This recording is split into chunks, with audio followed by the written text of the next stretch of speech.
David, welcome you all to the Audit and Risk Committee meeting on the 29th of July. Welcome to our people sitting over onto our right-hand side, and thanks very much for popping in.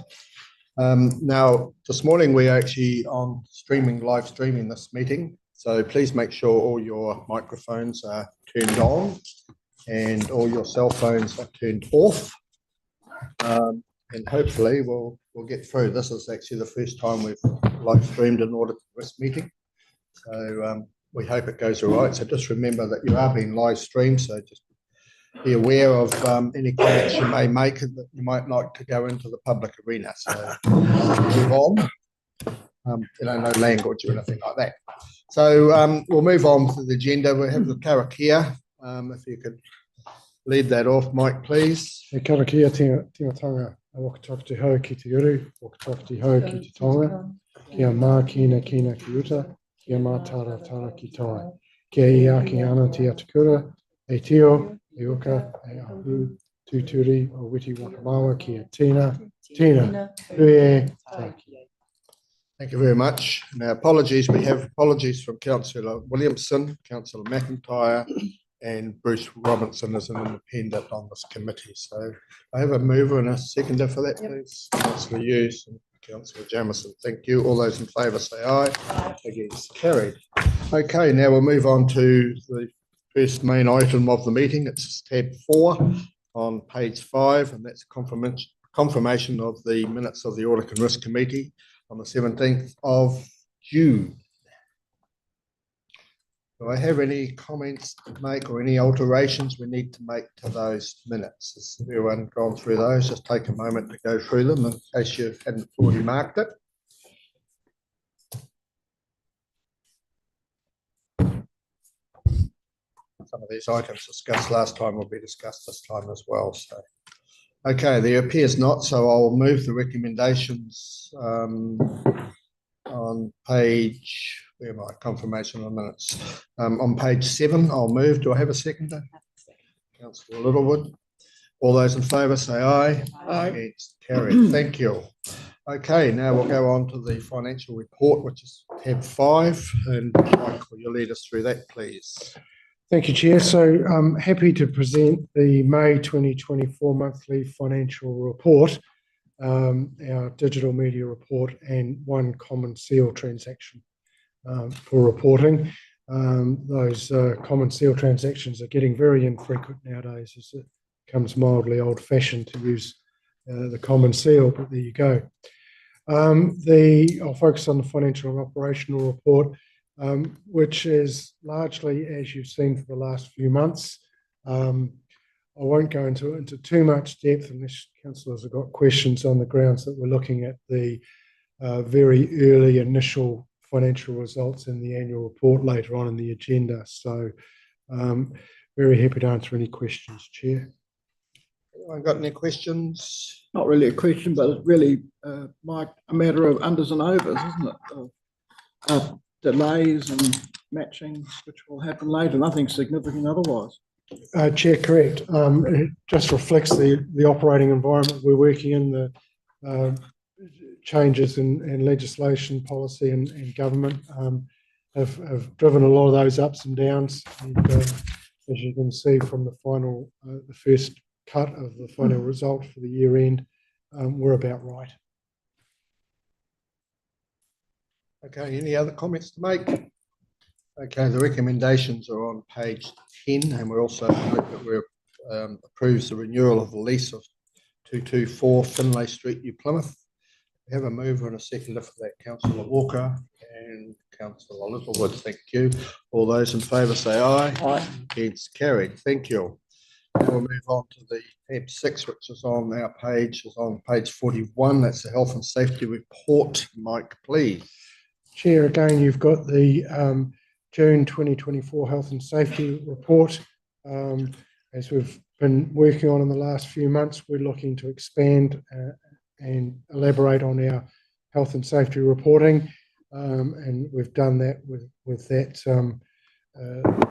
Continue to do that with the report that you've got in front of you. There's nothing of particular note that we need to bring to your attention. There's been a couple of events where investigations have been underway, and we're working through those processes, and we'll take lessons from those. Very happy to answer questions should there be more detail required, Chair. Councillor Hughes. The last time we met and discussed this, there were a couple of incidents where staff had been confronted and there was to be a complaint made to police. Has that occurred? I'm getting a nod of affirmation from my left, so I can keep it. Yes, if you want to report. Yeah. Yeah, so yes, the report was made to the police. And when you say the report was made to the police, is that a closed door, or does that mean that further inquiries or something else is going to happen? We understand it's closed now that matter is sitting with the police. We have been back from the police about so it's just wait to see as far as we're concerned. Thank you. Does that satisfy? Probably. Okay, so thank you. It's a little one. Thank you.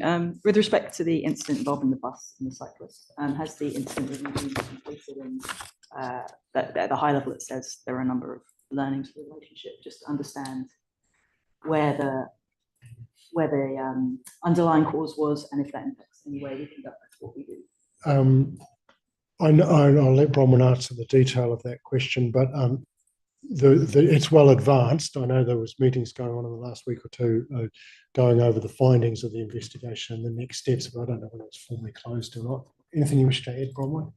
So Just speak up, Bronwyn. Just so we are live streaming.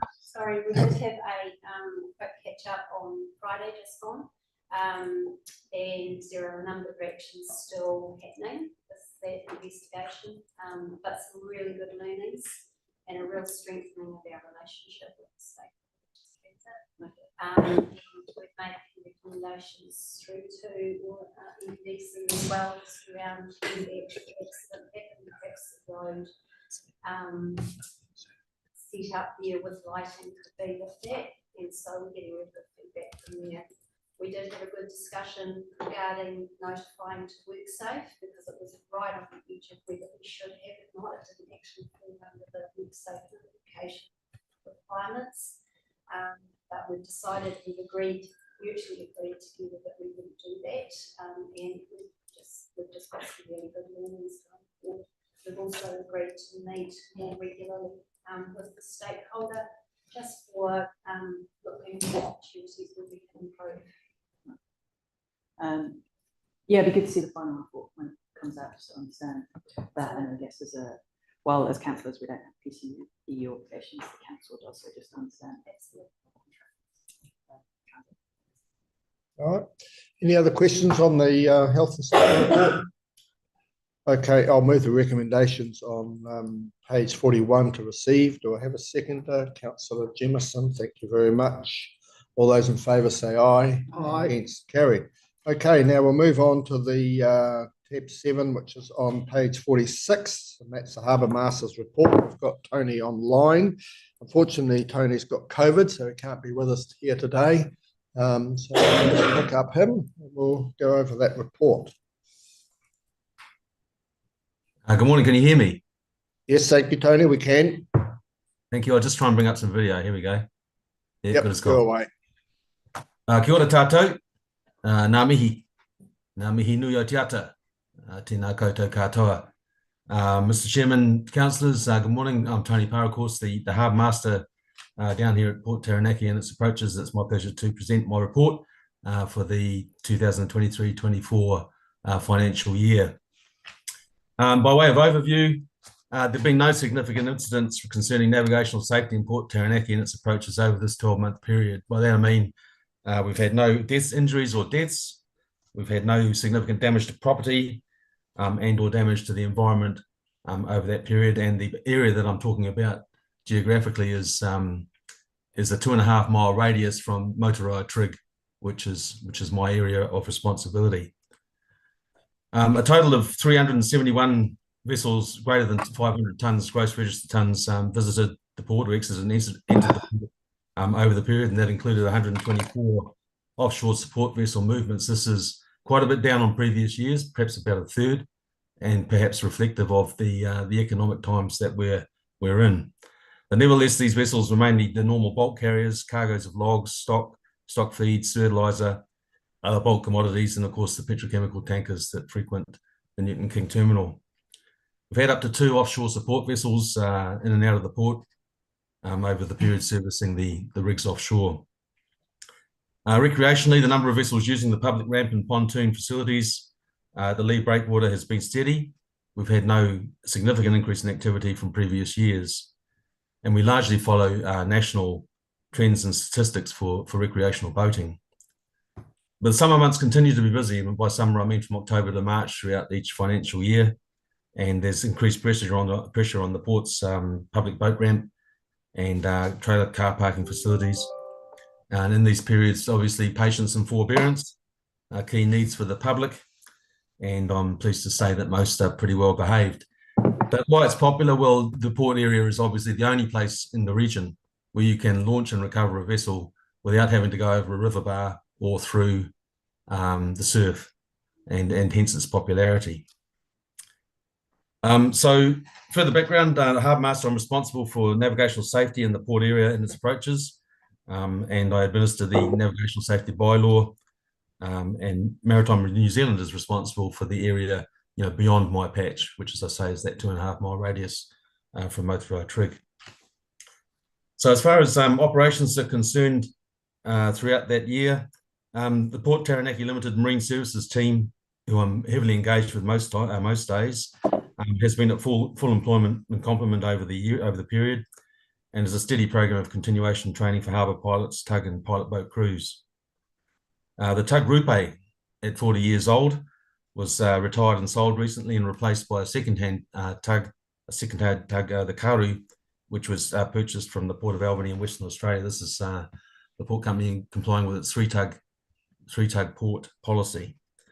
And the Marine Services team has been well occupied with an introduction to service program for this tug, and it's been ready for operations. In fact, it's just been started to be used for operations over the past fortnight or so. Harbour depths have been stable throughout the year. We've had no big storms coming through, which bring waves of 10 metres and cause us a bit of grief as far as silting is concerned. So they've stayed pretty steady, but we'll nevertheless be doing a biennial dredging campaign this year, and just a maintenance dredging, so that we maintain the harbour depths to what's been advertised and what's been charted. Weather continues to be the prominent features, a geostrategic given for us, I think. And indeed, as I speak, the weather, the port is shut for 2 or 3 days as the current weather pattern takes its course over the country. But it's well administered and well adhered to by both commercial and recreational interests. And I enjoy a very strong relationship with the Port Taranaki Limited's operations and marine services team. It's always been that way, and I'm pleased to say that the port company has a strong safety culture amongst its employees and a number of effective administrative systems and processes supporting navigational safety. It's actually quite pleasing to continue to report that in successive years. On the recreational side, the council we participated in Maritime New Zealand's No Excuses national campaign for recreational boating safety over the summer period. That included a little bit of funding from Maritime New Zealand, enables me to get out on the water a bit in my boat, and also to administer some regulatory sort of stuff from the port ramp on the busy days. My approach has been one of continuing to deliver education and awareness and some training here and there. I don't do infringements as a matter of course, because I think that I can be more effective otherwise, frankly. We've continued to distribute our guide to recreational boating in the Port Taranaki area, which is quite a useful publication as well.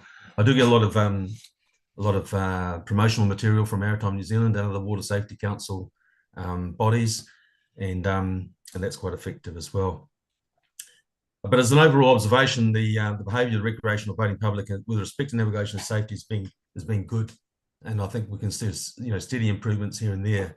Although we are challenged a little bit, I'd have to say, by new technologies. So the windsurfing foiling community is starting to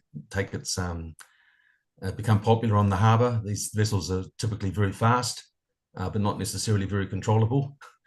And also long distance swimming has become quite a popular recreation, and in a small area that we have with a lot of use on it, that can present some safety issues. They continue to be my challenges. The port continues to be popular for organised events on the water, and over the summer we've hosted Waka Ama Regatta, national kayak fishing competition that attracted about some 140 entrants, yachting regattas, and numerous fishing boat competitions or boat fishing competitions and club events. I'm pleased to say these are all very well run, and I usually get along to the meetings beforehand and manage to give comprehensive briefs on navigational safety as it applies to us. And certainly I've been impressed by the administration and the responsibility that people take as they run these events. That's pretty pleasing.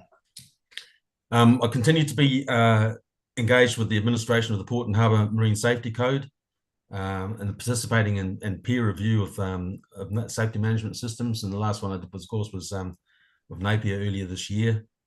And that's interesting stuff because we compare some practices that we have as well as with what other ports have as well.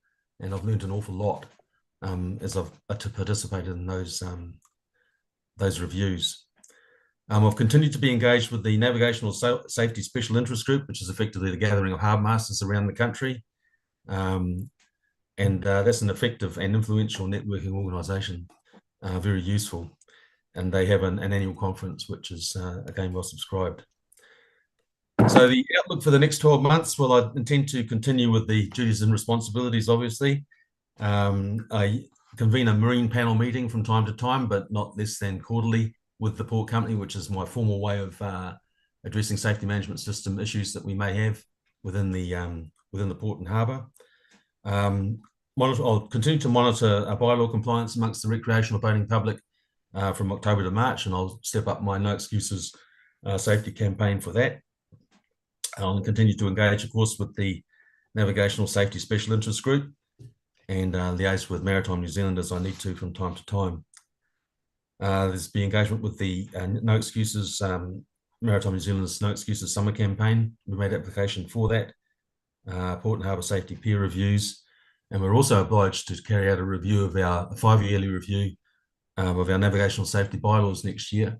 And that's really just to look at their effectiveness, and I don't believe that we'll be making any serious changes to those, but we may have to reflect in there some increasingly different recreational use of the harbour, as I say, the windsurfers and the foilers and the long distance swimmers in a small area. Mr. Chairman, councillors, that concludes my report. I'm happy to take any questions or comment. Thank you, Tony, for that comprehensive report. You did very well with not a break in it with having COVID. So, and with such a comprehensive report, I would imagine that there'll be no questions, but we'll put it to the floor anyway. And looks like you've been busy, and you're also going to be busy over the next 12 months. So we thank you for what you're doing on behalf of council. Any questions, anybody? Just you'd have to break just it. a quick one. Thanks for that, Tony, and thanks, darling, for having COVID too. Appreciate it. I would note that the region's come up with 28 cruise ships by 2028, and I can imagine cruise ships, it's a slightly different risk profile with thousands of people on a ship coming in and those kind of things. Just interested in your role in terms of working with the port on the cruise ships and making sure, as a harbour master, all the requirements are met and all those kind of things. Yeah, I think, Councillor, from a navigational safety perspective, the cruise ship's not much different from other ships that come and go out of the port. They're of similar sort of length and draft and beams and things. They require the same tug assistance, and but slightly different pilotage requirements because they have a different control and monitoring system from the bridge than a normal merchantman. But not a great deal of effect, really. I think the main challenge for the port company is once the ship is alongside, weather conditions permitting, of course, once the ship is alongside, it's the movement of passengers in and out of the port, which is, of course, a security area. And that logistic challenge is one that forces them into a lot of organisation, obviously, and indeed handling each one as a separate project. Great, thanks, Tony. Any other questions? Okay, thank you very, very much, Tony, and I'll now call for recommendations for a mover and a seconder, please. Councillor Walker and Councillor Hughes, thank you very much. All those in favour say aye. Against, carried. Okay, now we'll move on to tab 8, which is on page 50. That's the public transport's business case and emerging preferred network. Now we'll call on Lisa and Cheryl and Robert and Andrew to speak to this. And I just want to also acknowledge the request to speak at this item from members of the public and council. I hope you understand my reason for decline, but that's not to say our ears are deaf on this subject, and I'm sure we'll be engaging right to the end. So I just want to make that clear. So we'll move on now, please. Who's going to start? Thank you.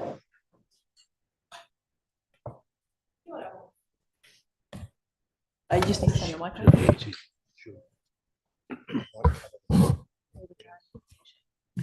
Right, we're back. A bit of a permanent fixture on your docket at the moment.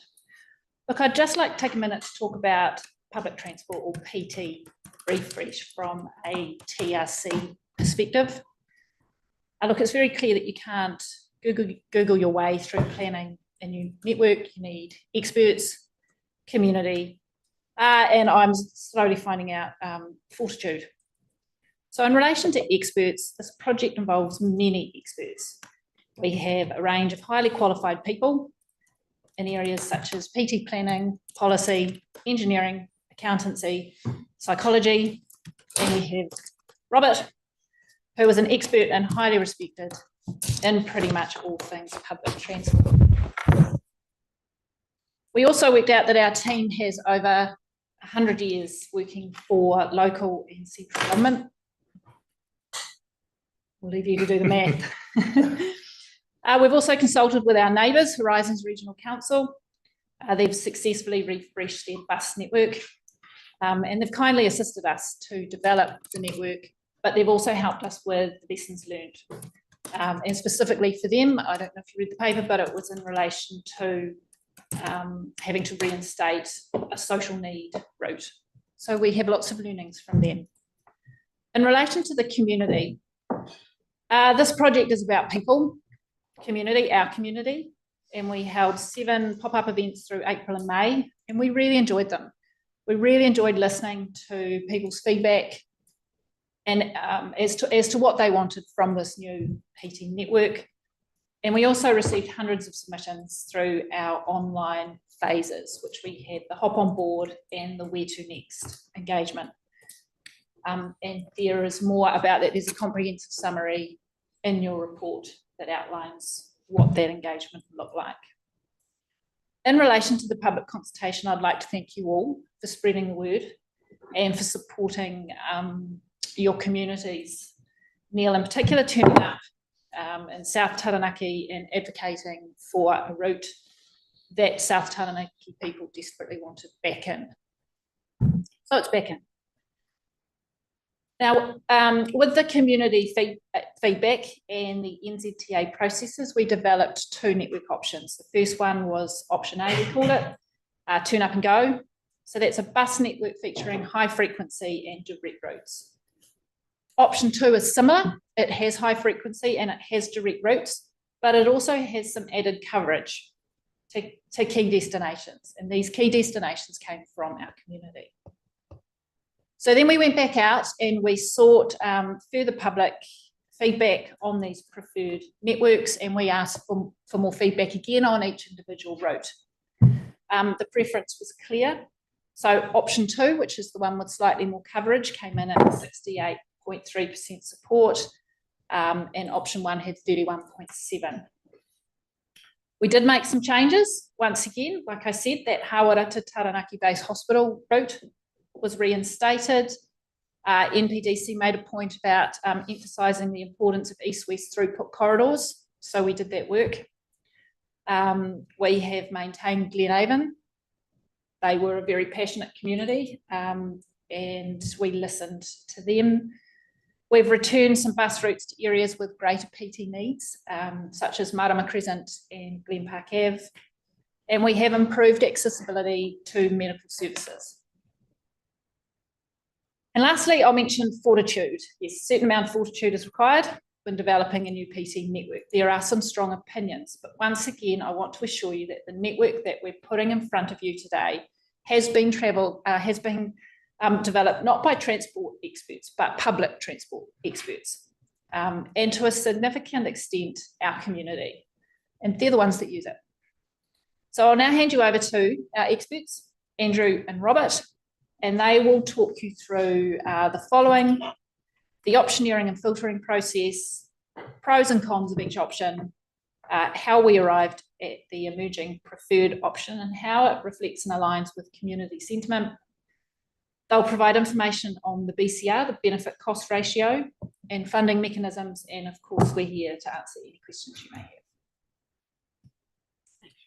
Thank you, Robert. Just before you do, would you like the questions going through or at the? Why don't we do them going through? Okay. Councillors happy with that? Yes. Yeah. Yeah. So I've got a slide pack here, which has got a lot of slides on it, some of which you've seen already. So I intend to skip past those ones as well, but I'll pause on the ones I'm expecting questions. If I flip past one you wanted to ask a question about, sing out and we can go back to it. Okay, thank you. So Cheryl's covered this off in the introduction. I suppose the key point I want to make in this slide is that what we're looking for you to get from you today is endorsement on the broad direction of option 2. There is still detail to be worked through as we finalise the business case, which will come back to council for approval. So this is a step along our journey. And particularly looking to identify if there's things that we've missed in what we've presented that you'd like us to go back and look at, or additional questions you'd like us to button off in terms of how we got to the preferred option. The other point I suppose I might make at the beginning of this business case, because I know it comes up all the time, is this is in every business case I've worked at, this business case presents a long-term vision, if you like, of what we're going to build toward for our public transport network and system. Obviously, we're all subject to the whims is perhaps the wrong word, but the whims of government in terms of its priorities and what it's willing to contribute to and what we can afford to pay for. The process of a business case allows for us to add or change services that are identified in this business case as we go through learning how to operate it, and as government priorities shift. So I suppose the message in that is, yeah, we have a long-term view of what the final public transport network would look like at completion of this business case, but we're going to have to build toward it in terms of how we implement it. And there is flexibility in the system. We're not anchored into what's on the maps we give you today as what it must be. We have to learn as we go. Gives you kind of that roadmap, if you like. So I've been asked to provide a summary of the community engagement undertaken. Cheryl's actually provided a really good high-level summary. I have a whole lot of slides about the community engagement anyway, so I can wade through those and you can ask questions as we go. And I'm going to talk about a little bit about the business case process, but you've heard from me a lot about the business case process before in terms of investment logic maps and all that kind of stuff. So I'm going to gloss over that unless you want to go back. No. To that. And then we'll talk about the emerging preferred option. So in terms of the community engagement, the summary of the community engagement, it tells us the PT system doesn't always take people where they want to go. It's not frequent enough for people. The urban routes that we use today are loopy. Loopy not in a mad, but loopy as in a very convoluted, I think might be a better word than loopy. We get you longer service. And the schedule isn't always easy to understand or self-explaining to the customer, which makes it hard for people to use. Can I just, oh, sorry. Yep. Actually keep going through the slides just to talk about engagement. I'll wait till you finish the engagement. Okay, so this process has been through quite a lot of community engagement.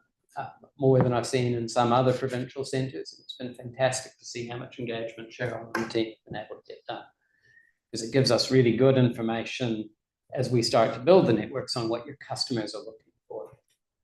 So in phase one, we collected feedback and ideas on the specific bus services, frequency and timetables to make bus travel more attractive and provide more travel choices.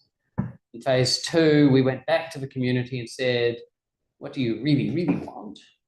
And we asked them particularly to compare the two most viable bus network options that we felt were emerging from the technical work, and hear back from them what they prefer. And there've been a bunch of local pop-up events. We've used Social Pinpoint, which is an online engagement tool. We've had a look at the Facebook material that comes through from your bus users. And those events have been region-wide. So we've talked about Hawera, but we've also heard from communities across the rest of the across the rest of Taranaki. I've got too many clients in my head at the moment. Busiest event was the Seaside Markets at Namutu Beach, 100 people, which is quite a lot of people coming up to the event to talk about the bus network. 390 formal pieces of input received. Again, really high level of engagement. What happened on board? Just a question on engagement. Yep. Yeah, amazing to see the effort that staff went to at those events. The engagement was brilliant. And I was just looking at Palmerston North's engagement for their bus network, and I think they got something like 540 submissions. So us getting 390 is like a really good endorsement of what was done. Question just to understand the balance between, I guess, public transport, everyone's a future potential user, so we need to survey the community. And then there are the users that are actually using public transport at the moment. What specific engagement have we done with people who use the buses to make sure we've got their feedback involved? So trying to get the actual bus users who are using the service at the moment, in terms of, say, advertising on buses or those kind of things. Yeah, so Samara says that she can probably assist, but what we do is, so we email this to all our B card users. So every B card user got an email saying this was going on, so had the potential to feed in. Okay. Yeah, they get our quarterly reports, they get all of this. So everything that we do goes to them as well as our frequent users. Okay. Because we must maintain our users. Yeah, I've got 2 B cards and I didn't get an email, so maybe I need to put my email address in. But that's not your fault. Well, I have a B card and I did, so we'll have to look at that. Yeah. Okay, so everyone got an email. And in terms of any advertising for, say, people who missed, did we cover any of that or relied on the B card email, which makes sense, to be honest? Yeah, Samara, can you just quickly outline how that went out? Yeah, sure. So we did geographical targeted ads. So we did digital, we did a lot of print advertising, we did touch on some radio at the very start on our first board for the next.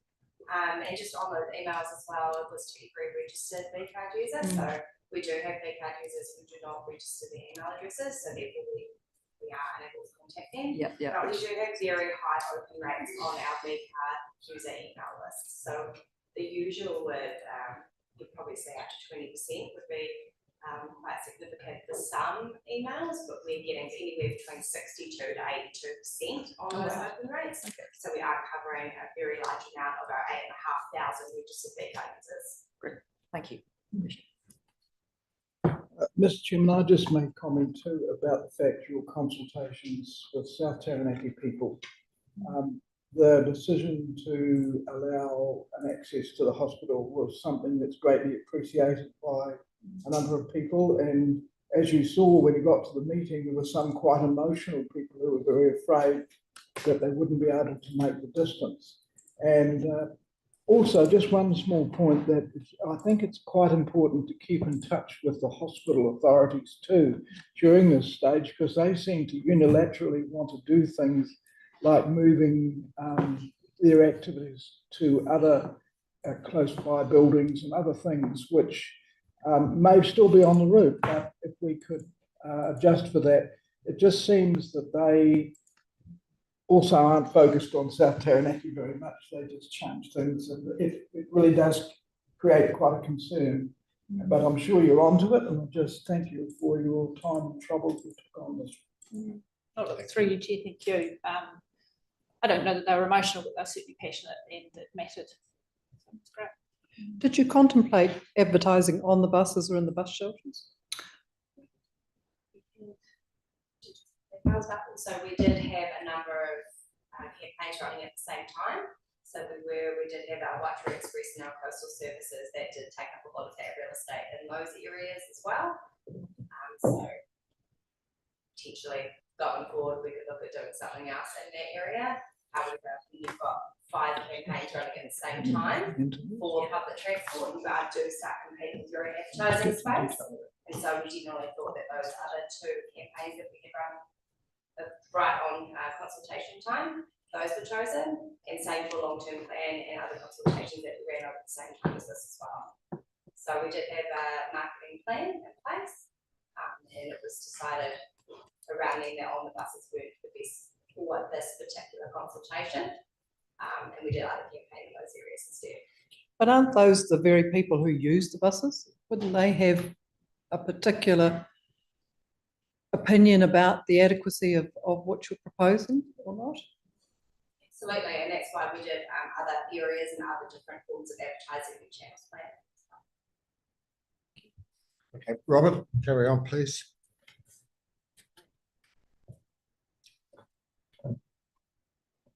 So analysing the feedback that came in, we heard some key messages that we had to think about when we were building the possible network. So first off was the need to be really clear on what are the key origins and destinations of the people using or likely to use the public transport system in the future. So making sure that there is a really clear origin and destination in thinking about the routes you plan. Requests for higher frequency services, particularly on those key corridors that link big destinations and big origins of potential users. Comment on that, and I'm looking on page 63 under direct and express services, where you comment is that express services for commuters, especially to Stratford and Opunake, bypassing Hara to save time. Don't know if they'd quite go through Hara anyway, so I don't know how that would work. It states the express services for commuters, especially to Stratford and Opunake, bypassing Hara to save time. So either Hara is missing out or we're going down there anyway. It's hardly on the route. Yeah, I'm just trying to find where it says that there's definitely a connection down to Harawa. It's under key themes. Key themes, bus routes. Yeah, I don't have the council document. Must be the memo. Yeah, this is a memo in front of us. We can definitely take that on notice. Either they're turning around at those places or they're not going on to Hara. So either Hara is missing out or isn't more of an express service for those 2 destinations, which I'm not sure which is. Just trying to find the words that you highlighted. Yeah. Steve's got them. Page 63 on our agenda.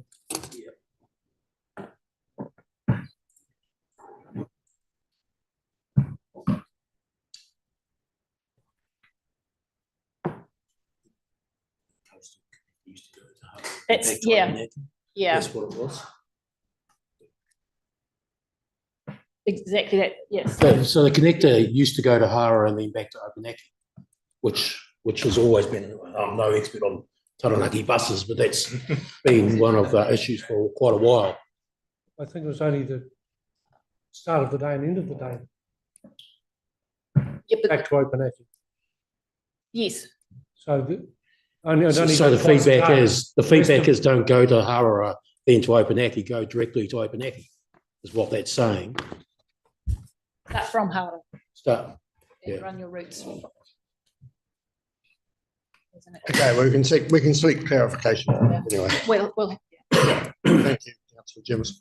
Okay, Robert. Okay. And the third thing is easier to get around in terms of your journeys. Some sub-themes which these have become really important when we're thinking about the detail. So new and extended routes, particularly to better serve outlying areas. region and to serve those key destinations. A strong preference for direct express services to reduce travel time and increase convenience. I've talked about the integration with major destinations, need for more frequent and reliable bus services with adjustments in timing to accommodate school schedules, workshops, that sort of stuff.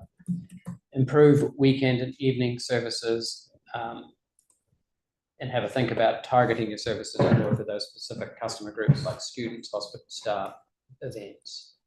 Strong desire for more frequent and regular weekend services and enhancing that access to recreational areas, again, particularly weekends and evenings with connections to the airport, things like that. So all those themes form part of our thinking as we were starting to design up the options. When we asked the community to compare those two bus network options, the two ones I'm about to talk to in a moment, we had 326 specific responses, and they heavily favoured the balanced option 2, which is our emerging preferred. So it kind of supports our logic behind the emerging preferred. Just the rationale for that. I mean, essentially it's saying if you're on a bus network, you want a more frequent service. So I imagine people on the bus networks go, yep. But it's people saying it's more important that we have coverage than more frequent services. How would you interpret? That's the way I would interpret it. Is it's important to have frequency, but we do still want to have coverage and the ability to get to a bus. So throughput alone isn't enough, which we see again and again, particularly in provincial centres where the bus network is performing multiple functions. So it does need to get people to hospital and healthcare and things like that and provide a social outcome as well as providing a journey to work. Just throughputs about. Which other provincial centre would you say is the most comparable to New Plymouth in what we're trying to achieve with the bus network? People have mentioned, Palmerston North, Wanganui, Napier. I think Palmerston North is one. Definitely the closest. I think there are some parallels actually with Hamilton as well. Yeah, with Hamilton, the new orbital that they're putting in as well, that has a lot of comparisons, and then a reduced number of services into the centre of town, which is what you're doing with this option as well. Okay. So yeah, there's some good comparisons there. And overseas, in Australia, things like Bendigo, Ballarat, places like that also have some good comparatives. So it's like that throughput base, but with some really laser focused coverage to where the community need it as well. Great. Okay. So in terms of the main themes that we took from that second round of survey, we talked about bus frequency and weekend services, services to events, services to the hospital and the airport, and that connectivity between Hawera and New Plymouth. Those are the key changes that came out of the second round of engagement. But there have been other changes, so that's not the only changes that we made to the networks that were made. And this slide starts to talk about those. So between in the second round of engagement and the refinement of option 2,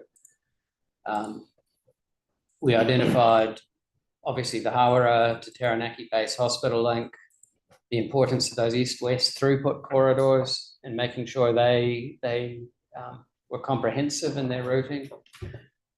We needed to do some more work around underserved communities for key destinations, Waitara, talked about, but adding that Glenavon connection and thinking about Bell Block and how growth is going on around there, and how we route that proposed orbiter so that it does get to the underserved communities that might feel like they're losing something with the changes that we're proposing in terms of the current wiki network. And the other factor when we start thinking that origin destination thing for some of the routes is making sure that we do get close to the retirement villages so that they have an easily accessible bus. And so that's sorted in some changes to routes where we have a high concentration of retirement villages. So the Marylands route's one example. And Cheryl's got other ones that we need to go into that. We've made changes to option 2 in response to that round of feedback. In terms of key partners, so NZTA and New Plymouth District Council staff have been deeply involved in the technical work. So they've been along with the technical workshops, they've helped with the option definition, and they've continued to review the material as it comes. Elected members from NPDC attended the option development workshops and provided really valuable feedback in terms of helping us with our thinking about particularly that origin destination question. You as elected members know the community way better than we as a consulting team know them coming in. NZTA have travelled with us the whole way and have given us a written notice that they're satisfied with the process that's been followed. They can't confirm their funding. What surprised me, I have to admit, as a former NZTA decision maker, is they've indicated they don't think a peer review is necessary at this stage. I'm waiting for them to change their mind, but at the moment we're working on the principle that they've advised us we don't need to get a peer review. That's a bit of a change from their process. And I think it shows their confidence in the fact that we've had them in the tent the whole way along the process. They've been part of our decision making as we go. The bullet point upstairs notes NPDC have recorded their support for the work. I gather there are some questions still about some of the routes and some refinements we might still need to make. What particularly excited me in the feedback I saw from NPDC was that request for a new partnership-based governance model. And from my experience working elsewhere, I can't emphasize enough that there's gold in that offer. And it's something I would strongly recommend you work with NPDC about how you make that joint governance of the PT system work. I've been, for my sins, I briefed up the terms of reference for the Waikato's first attempt at a joint committee. In that case, the regional council delegated a whole bunch of its decision-making functions. The city council hasn't delegated any of its decision-making functions, so the committee's still not quite nailing it in terms of an integrated decision-making process. The NPDC letter that we've received suggests NPDC is willing to delegate some of those operational decision-making functions around PT stops and things like that. If you can get an agreement where we're working together at that level, that would be brilliant. Can I ask, how do we progress that, or how can we make that happen? I think it's very valuable in doing that. And formally, how can we address that and make sure it does happen? I'll get Mike too. Through your chair, so we've at an officer level, we've already initiated those conversations with New Plymouth District Council. I've prepared the very first early draft of a terms of reference for a joint committee, based largely on the Horizons model, and that has been presented to staff at NPDC and is with them for their evaluation and comment, and we await that feedback and getting to a stage where we've got an agreed terms of reference that can go to each council for sign-off.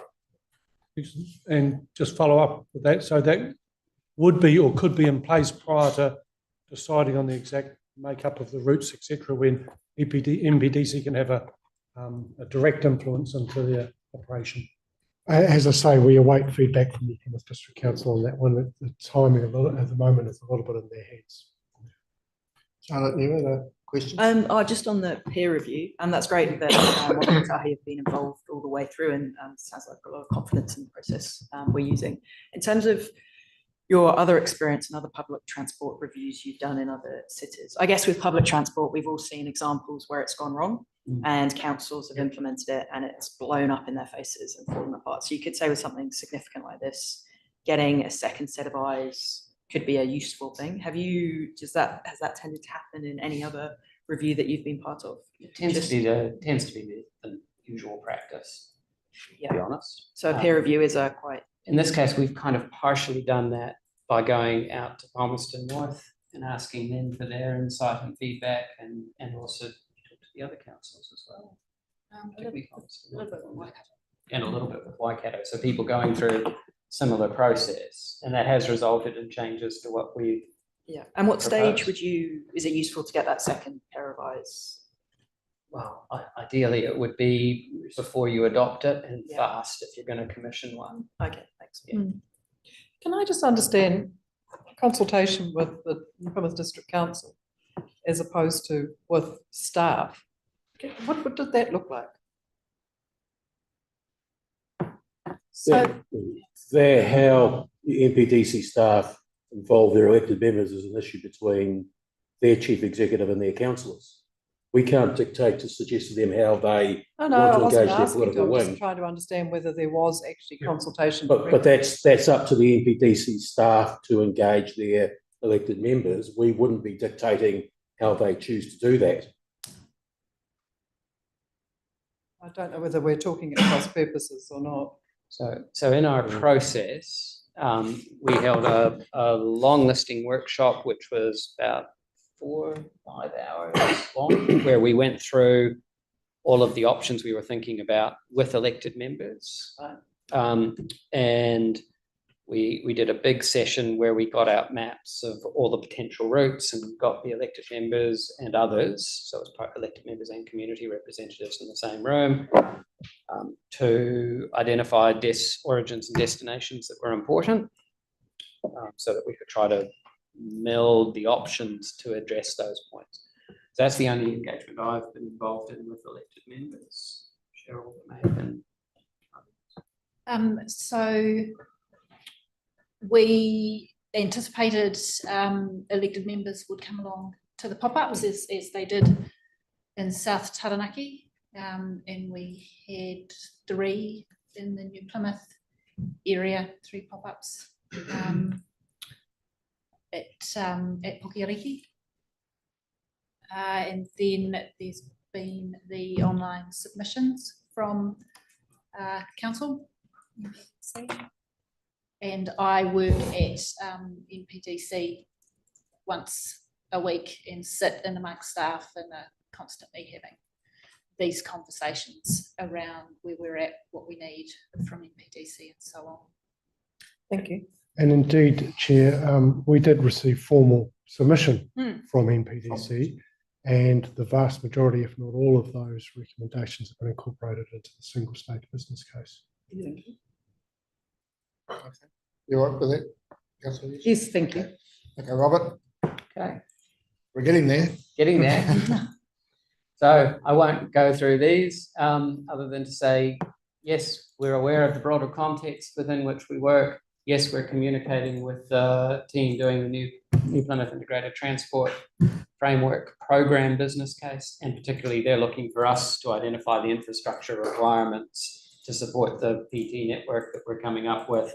So there's kind of a two-way feedback loop with that team going on. And we're aware of the future development strategy and where that might go in terms of land use, and we've tried to factor that into our thinking about the future network as well. Just a question on the benefits. Great to have those KPIs there, really helpful to see what kind of things we're aiming for.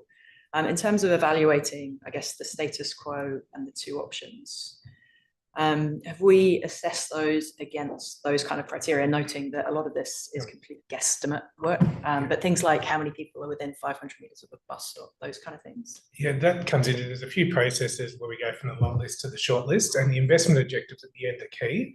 The KPIs and benefits are what we measure the success on in the management and commercial case at the end of the business case. So we've used a New Plymouth traffic model as a base to come up with our economics.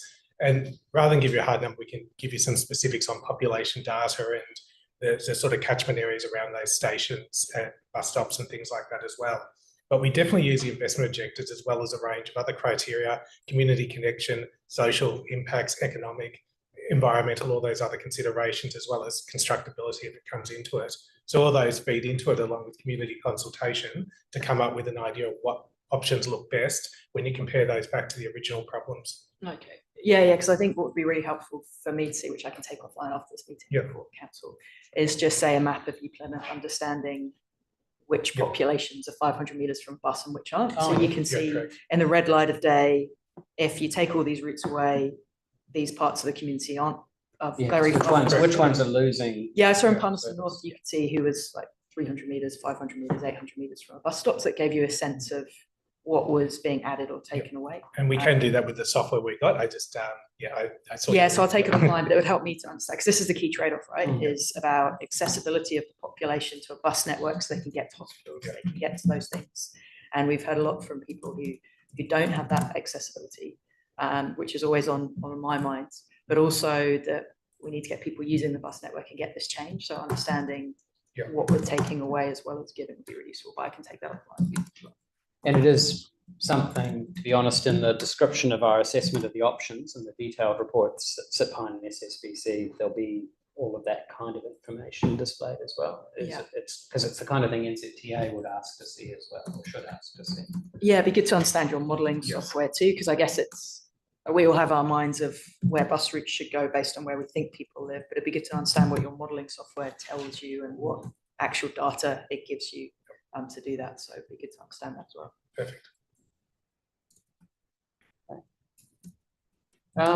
So where are we at with the business case? So we've completed the strategic case, which is what's the problem we're trying to solve here, which goes back to those maps of investment, the investment logic map.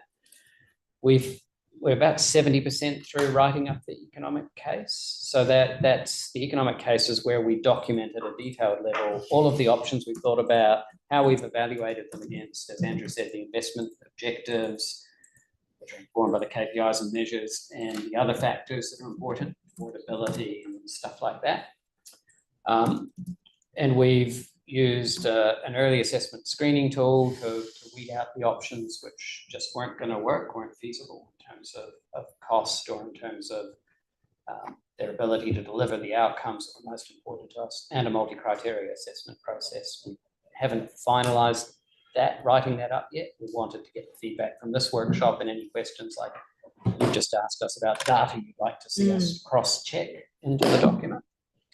The economics and costings have been completed, and I've got the magic numbers toward the end of the presentation.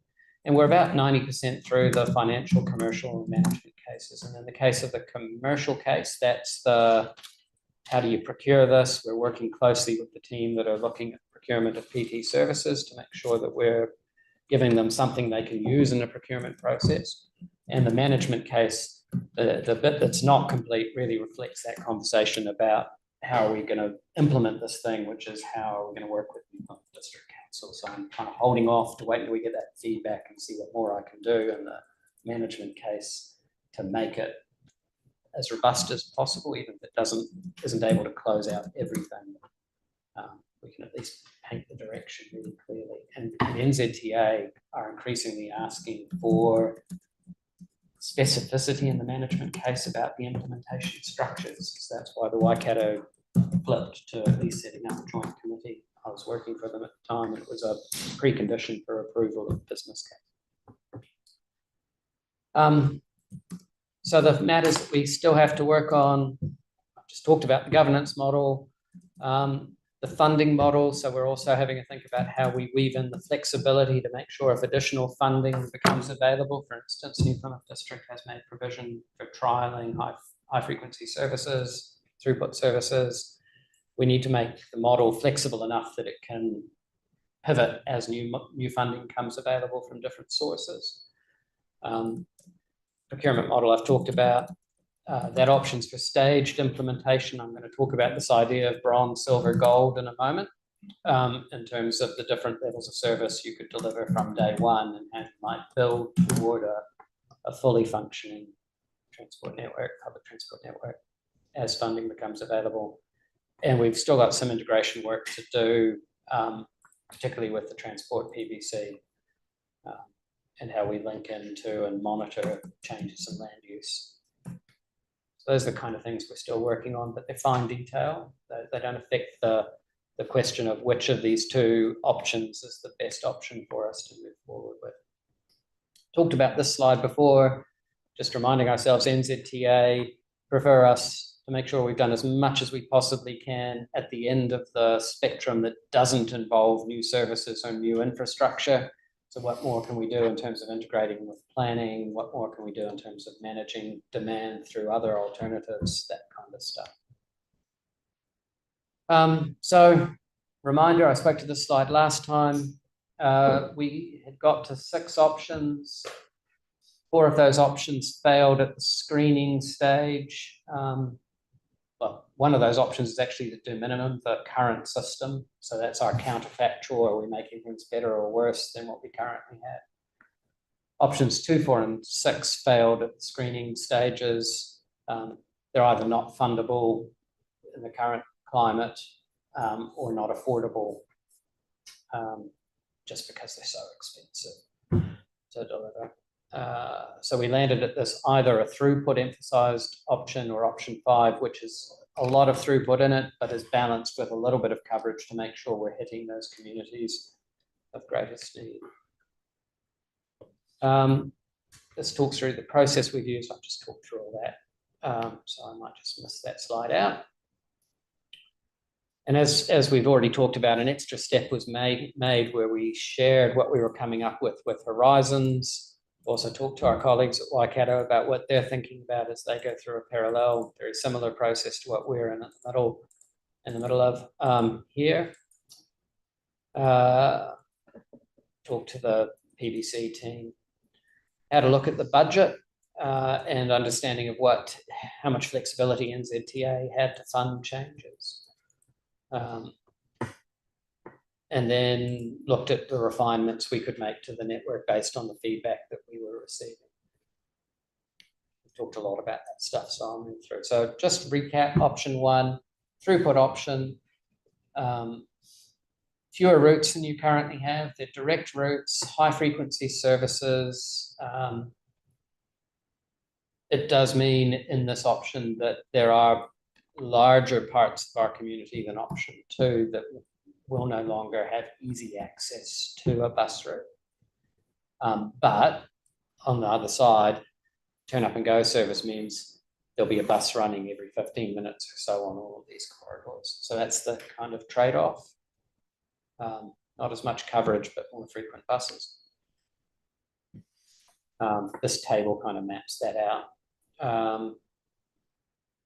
So in terms of that detail, we do get the airport service into this. The loop services are running both clockwise and anti-clockwise. So that allows more flexibility as a customer. Everything else on that slide. Option 2, which is our emerging preferred from the technical evaluation, is this balanced one where we get faster connections on those main routes for your key destinations. So we do have the same throughput loop routes as option 1, just not quite as frequent running along them. 15 routes instead of the 12, and that allows us to reach some of those destinations that wouldn't otherwise have been served, like Glenhaven.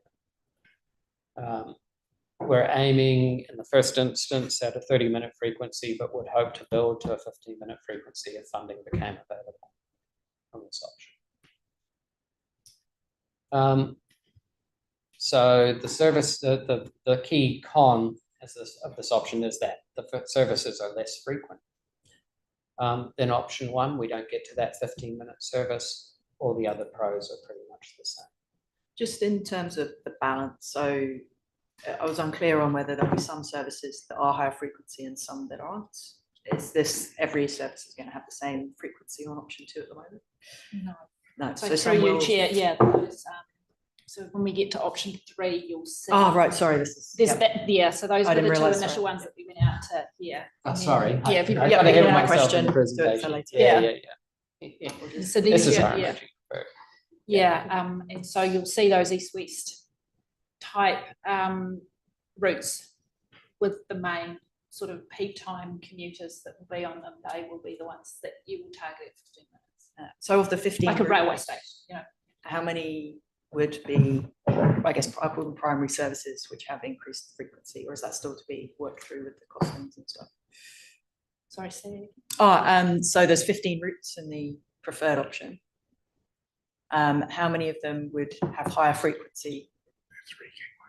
Yeah. And how many would have lower frequency, just to understand? So through you, Chair, ideally we would get the funding to run everything at 15 minutes per time. But we're clearly making a trade-off because we're not doing option. Well, we're still going to fight for that. Yeah. So that's not off the table. Okay. However, as we've done a bronze and a silver and a gold that you'll see shortly. that frequency does become the trade-off in some way. So your east-west would go first, those higher use. But there is scope there to look at all the other routes that sort of spoke out that are just as important to other people. And they would look at sort of 15, 20 minutes, but you would aim to slowly but surely move more to 15-minute peak. All right, I'll wait for the bronze. Yeah, sorry. So we have From figured out minutes. ways to state. Yeah. And Thanks.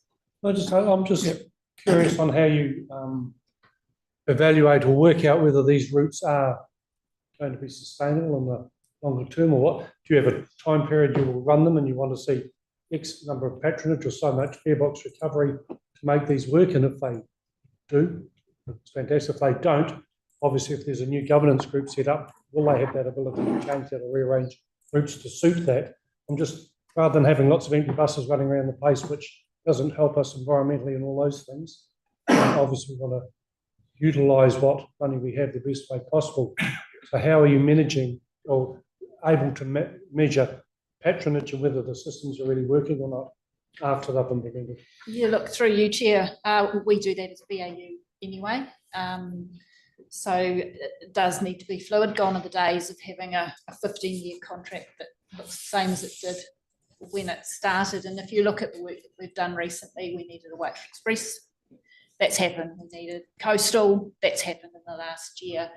We're looking at a Hawara to New Plymouth, another Hawara to New Plymouth, because there's high demand. So within the contract will absolutely be the opportunity for us to be far more fluid.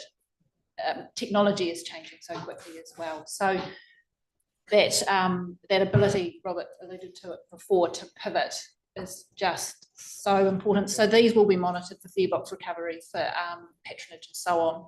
And the software that we have now does that right down to the time of day. So if a bus is moving through Glenavon, for example, at 2 p.m. and it only ever really has 2 people on it, then you're absolutely right that we would do something about that. We do monitor it quite closely.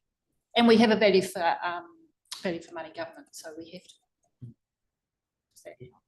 Yeah, okay. And that includes, there might be tweaks on the routes where actually, an old people's home, retirement home turns up somewhere on this core route, and you want to just move it 500 metres to the left so it gets closer to it. That kind of flexibility is in there. Yeah, and I would just add that future development, that's another key part of this. So, for example, you're looking at Bell Block and all of those subdivisions. So we're going to allow time in that route to be able to go down that road, which EPDC would be able to probably give me a better time frame, but my understanding from staff is that's about 2 years away. That will need to be. You've got Ferndale with the huge subdivision that's happening up there, and the top of Carrington as well.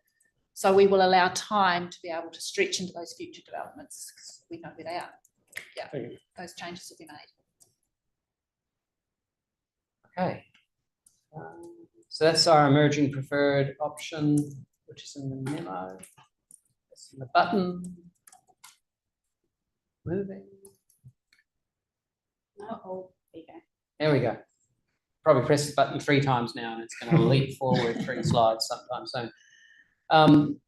And so obviously the regional routes as well, we've made some amendments to those regional routes, particularly around the messaging we received from Hawara. And so those exist as per, run into the CBD. So the bit that my friends who like Treasury are waiting for, how do they stack up, my Treasury friends?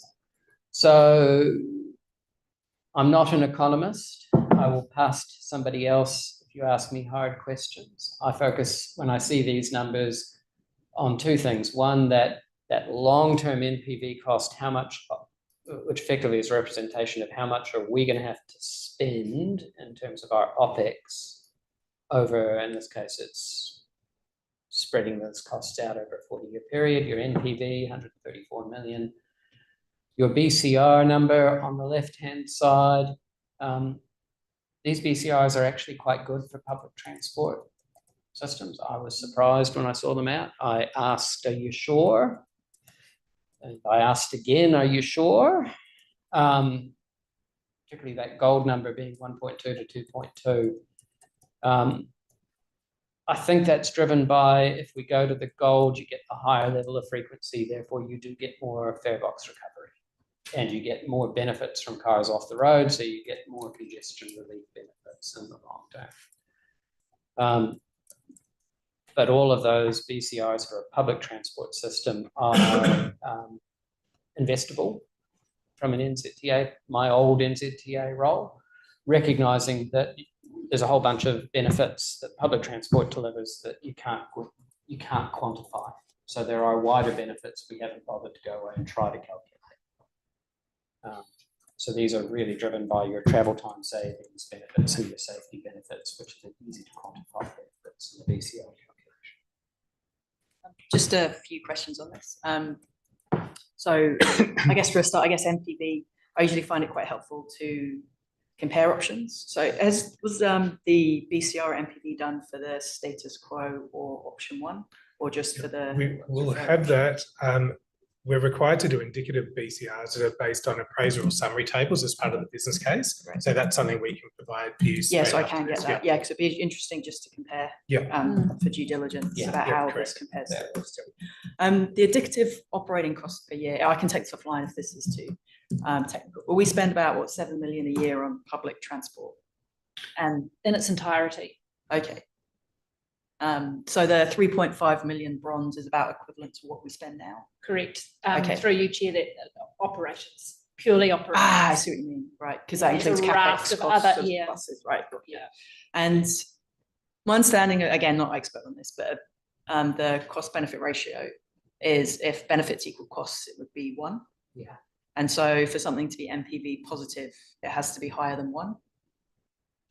So yeah, I just need to understand, because silver, obviously, the range is 0.6 to 1, and it's got a positive MPV. 30-minute headways seem to, without the additional benefits of having 15, you're spending a lot more in operating costs with not as much return. So both the bronze and the silver still have that 30. Oh no, it's just about how you can have a BCR that's less than 1 and an MPV that's positive, but I'll take it offline because. For PT, like you're getting a 1 is, I won't say rare, but it is quite difficult. There's several systems in New Zealand that do, but these are quite high because of the highly effective or efficient network that's been developed. They're making sure that we're not providing coverage where it doesn't need to be, and you're getting into those underserviced areas and then connecting to employment opportunities and the like. That's where you generally get the higher BCRs, the silver, with that reduction of 30 minutes compared to the gold of 15. That's where you're seeing the slightly negative component. But from I think for well, how can you have a positive NPV in a? But NPV is the total net present today in today's dollars, the total cost over 40 years of the expenditure. It's not offsetting it is offsetting the revenue. So anyway, I'll take it offline. Yeah, we can get our economists to give it more. Yeah, it'd be good to understand just that, because that's the difference. Okay, thank you. We did toy with bringing him along, but we didn't. That's all right. We did a value for money calculation. Along, no, appreciate that. We cut back if you have questions, so we will. Okay. And these costs have been through NZTA. So NZTA have seen these BCR calculations, have a chance to ask questions. So this is just that reminder for us, I suppose, closing reminder, the value of buses if you get them working, the number of cars you can get off the road if we get our network functioning. I'm not going to dwell on that slide. So assuming today you express confidence with that emerging preferred option, then we will go away and start finalising the business case, particularly focusing on the principles to support the new partnership-based governance model, making sure that the TRC procurement team have what they need, clarifying the infrastructure requirements and refining those KPIs and triggers. Because I know, Councillor Jamieson, you asked me a question about the KPIs and triggers last time. I haven't updated the slide. Yeah. Haven't updated the slide, haven't lost the idea, we just didn't do the update.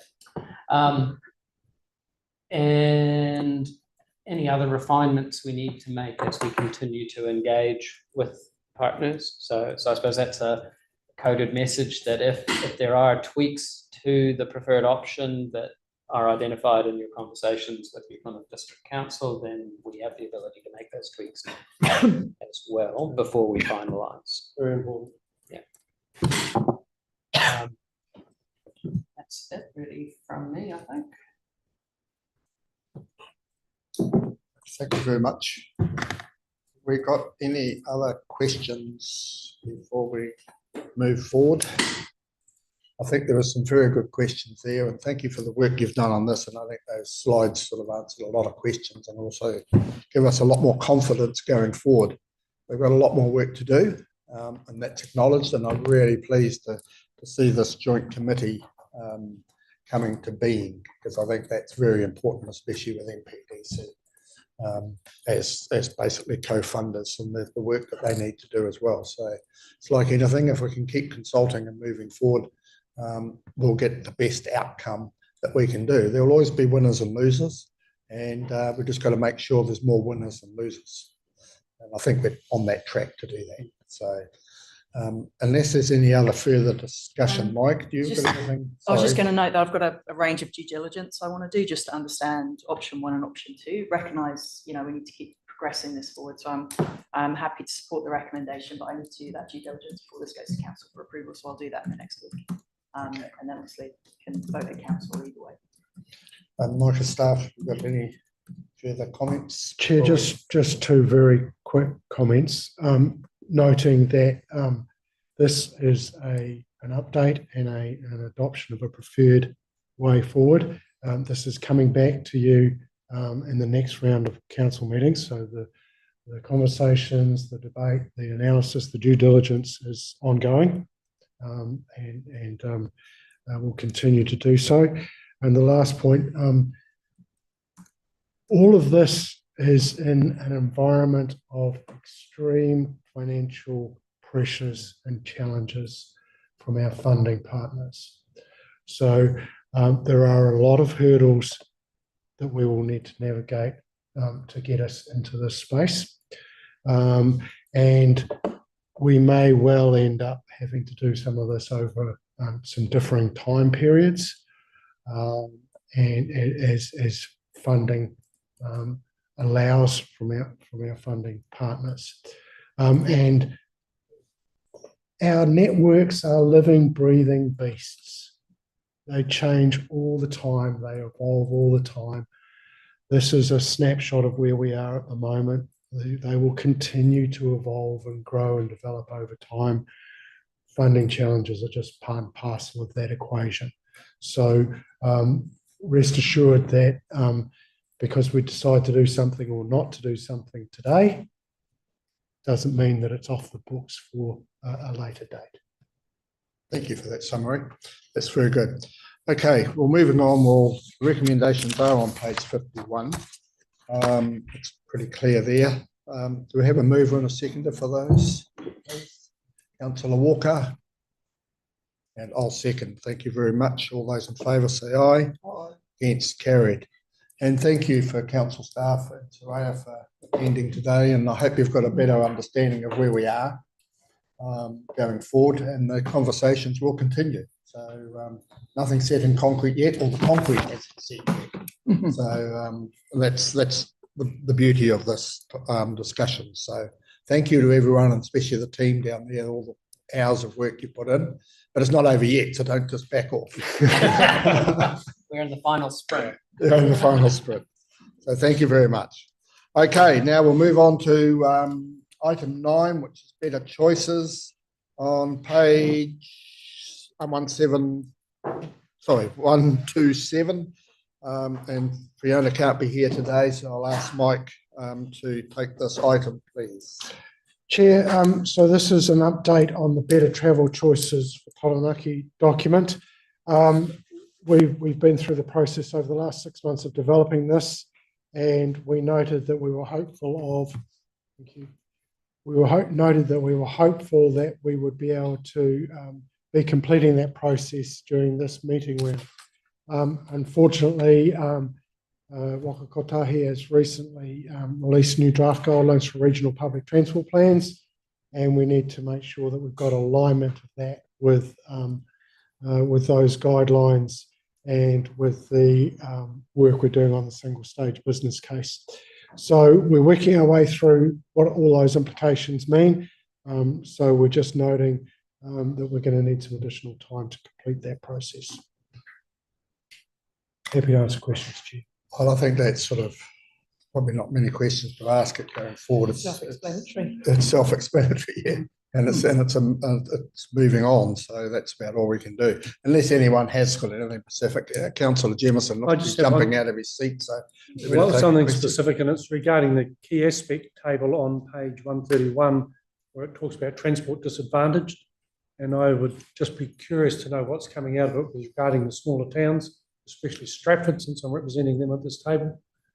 There is a lot of stuff we've heard, public transport, what's happening in New Plymouth and the different routes that was through, and there is no specific thing I've read that is for assistance of people in the smaller towns, whether it's a travel subsidy or a help to a community service operated van or those sorts of things.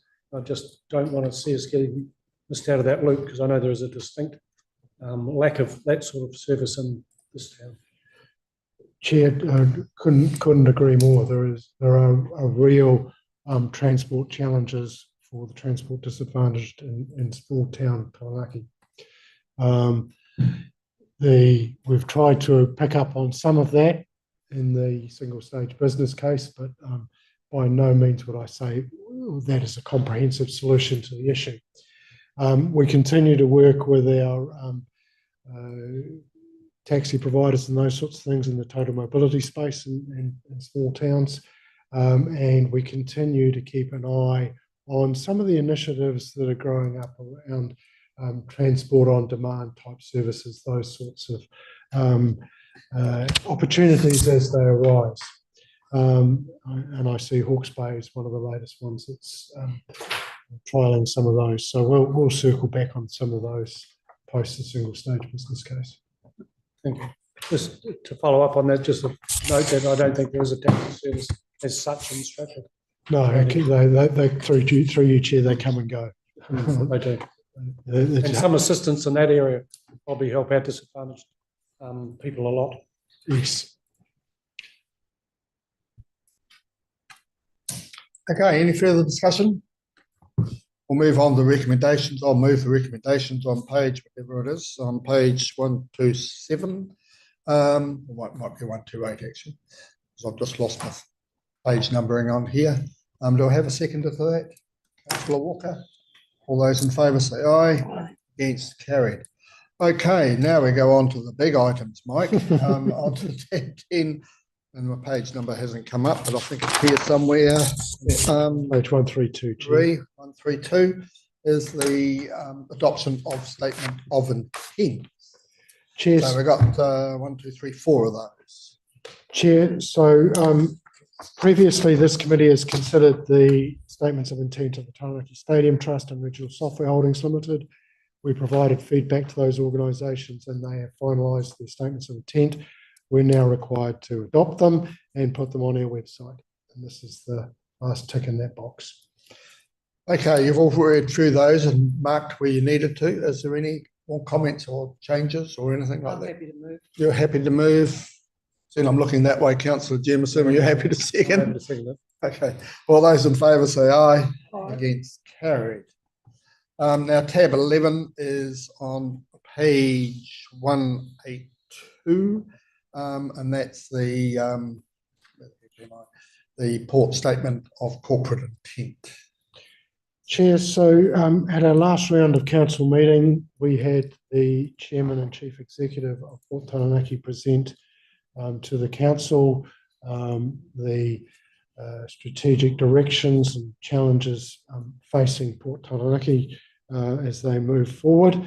And now we've got the statement of corporate intent that puts some meat around those bones as to their plans for in particular for 24-25, but in indicative terms for the following 2 years as well. It's very much as we were briefed and expected. Port Taranaki is facing some challenging times and needs to work through those challenges if it's to be profitable and sustainable in the future. We have the draft statement of intent. It complies with the requirements of the Port Companies Act.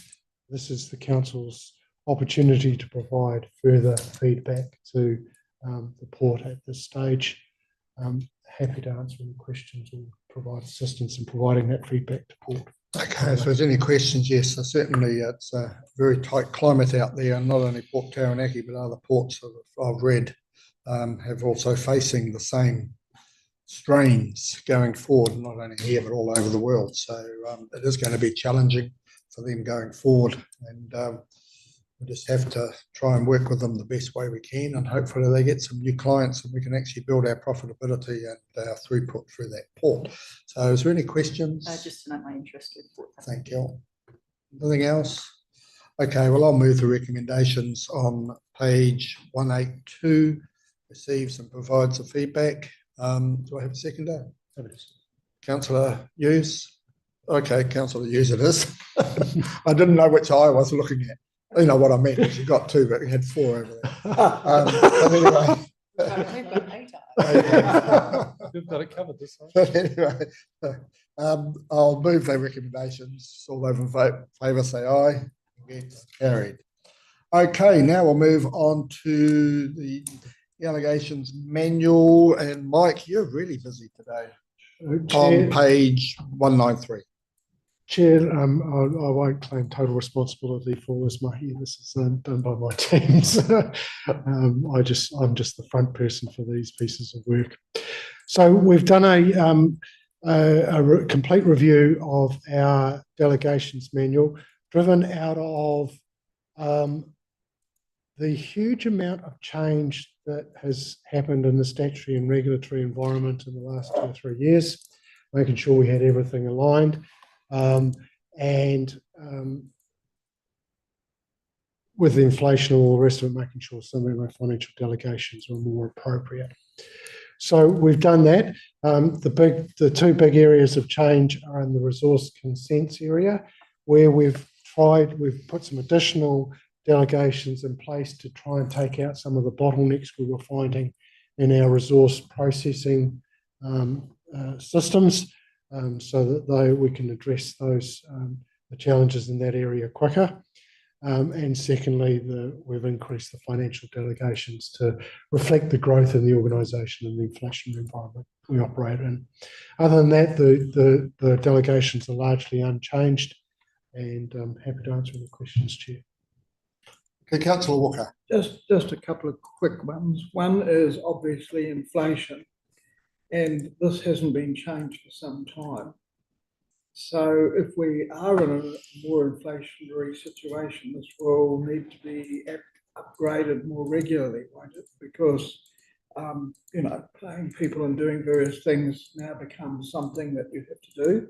So that was just the one point. And the other thing is, I've been here quite a while. I can't actually recall any time that people have actually exceeded this, like you have never had any problems with a issue of somebody dramatically changing this. So I feel it's been well managed in the past and hopefully just continues. Through you, Chair. We last reviewed this policy in 2021, so it's 3 years. So we're starting to creak a little bit at the edges. So hence we undertook this review. So your first point is we probably should be looking at it slightly more frequently than every 3 years. Agreed. The exercising and reporting of the use of delegations takes up an awful lot amount of your agendas and considerations across just about every single committee in the full council. Especially in the Consents and Regulatory Committee, there's an awful lot, Operations and Regulatory Committee, apologies. There's an awful lot of delegations that are exercised and we report on those. But you are quite correct. And the number of times we've been challenged with people not being able to exercise delegations are very few and far between. So it remains so. Correct. Yeah, Okay. and I guess the point is that really what we have to do as far as a lot of these things is, as you say, paperwork of getting permissions and so forth is a nuisance many times. So you actually have to tailor it so that people are actually using their budgets that they've been given. And if they can use their budgets that they've been given and you have an oversight over the whole thing, there's no reason why you have to go through some of these processes to get permission. And that's why we want this to be as efficient as possible and hurry the process along, All right, anyone's got any other comments to make? For that, Neil, would you like to move the recommendations on page 193? Yep. Seconder. Thank you, Councillor Lord. All those in favour say aye. Against, carried. Okay, now we're going into the accommodation update on page 244, and Mike will lead us in that. Now we've got Jean speaking to this item as well. Mike, is she online? She's just online, so I invite you, Jean, to show your face, make sure you are there. And we'll go through this together. So we'll just give Jean a minute to get organised. Mike, if we may, please. We're all sorted. We're all sorted. Welcome. Hello. Morning, everybody. Okay, so Mike, I'll get you to kick it off if you don't mind, and then we'll go through the Jean can make any comment at any time. Please ask any questions if anyone's got any. Thank you, Chair. So this is an update on how we're progressing with our accommodation project. Councillors will recall there's three main strands to the project. The first strand is attending to heating, cooling, electrical, fire issues in this building. I'm happy to report that all of those contracts have now been let, and in fact, there are builders on site as we speak doing fire alarm installs, upgrades as we speak. So that is progressing well. The second and third streams of this project go hand in hand. First was the demolition of the old building, which is all complete. The third stream is the design and build of the new building. We've made significant progress on the preliminary and the detailed designs of the new buildings, and attached to your agenda are the graphics of what that's going to look like. In particular, we've made significant progress forward working with the two local iwi on the cultural design components of the new building, and we're on target to complete that work and go to market later in the year. So staff involvement with these plans and everything, is that been discussed within the staff? Oh, Chair, comprehensive involvement of staff in this process, and there might be a few grey hairs from their process. Okay. It's going to all fall out. No, and you'll see that it's very. We listened very carefully when we were making the decisions on this build. This is a very open and flexible space and building. It can be repurposed significantly should the nature and structure of local government in Taranaki change in the future. So that can be repurposed in any way, shape or form. So it's a very functional building. Chair.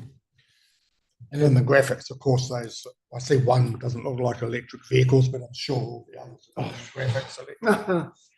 That will please council views. It's just a side smart comment, which I shouldn't be making.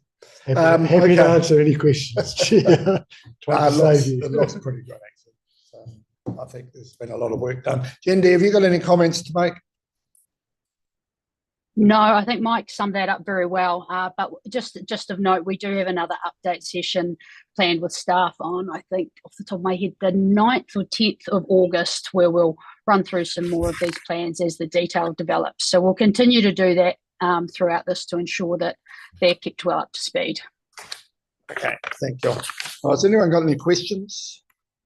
Not really a question, but just another sort of comment, I guess, is you seem to have quite a lot of space, which is a good thing, around the building, so that if you did want to make subsequent changes or anything, you're not boxing yourself in. Through you, Chair, absolutely. The whole project has been built on the concept of flexibility and adaptability for whatever the future might bring us. Okay, if everyone's happy, I'll move the recommendations on page 244. Do I have a seconder for that? Councillor Hughes, thank you. All those in favour say aye. Against, carried. Okay, now we'll go into the tab 14, which is on page 262, and Mike and Jendi again, please. Chair, so this is an update on the Yarrow Stadium project.